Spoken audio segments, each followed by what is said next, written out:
ছোট পর্দার অভিনেত্রী শবনম ফারিয়া, যিনি জুলাই আন্দোলনে ছাত্রদের পক্ষে বেশ সরব ছিলেন।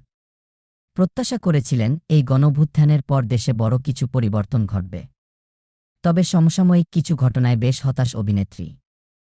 সম্প্রতি এক দীর্ঘ ফেসবুক স্ট্যাটাসে ফারিয়া জানালেন, নিজ দেশের কাছে আর কোনো প্রত্যাশা রাখেন না তিনি।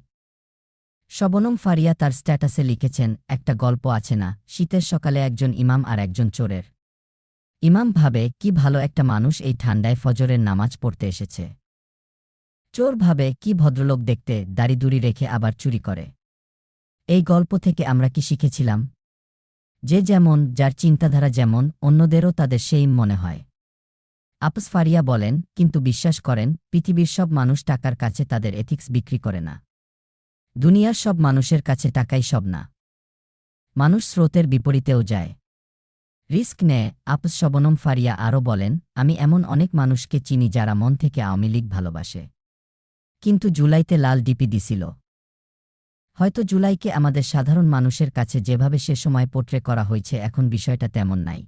কিন্তু সে সময় আপনি যদি মানুষ হয়ে থাকেন, অমানুষ না হন, তাহলে আপনি কোনো মানুষকে হত্যা করার প্রতিবাদ না করে থাকতে পারতেন না। আপনার রাজনৈতিক পরিচয় কিংবা মতাদর্শ যাই হোক, নিজ দেশের কাছে আর কোনো প্রত্যাশা রাখেন না জানিয়ে ফারিয়া লিখেছেন। এই স্ট্যাটাসের মধ্য দিয়ে বাংলাদেশের পলিটিক্স নিয়ে স্ট্যাটাস দেয়া বন্ধ করলাম। কারণ ফাইনালি আমি বুঝে গেছি, জাতি হিসাবে আমরা অত্যন্ত বেহায়া এবং নির্লজ্জ, আমরা কখনো ভালো হব না।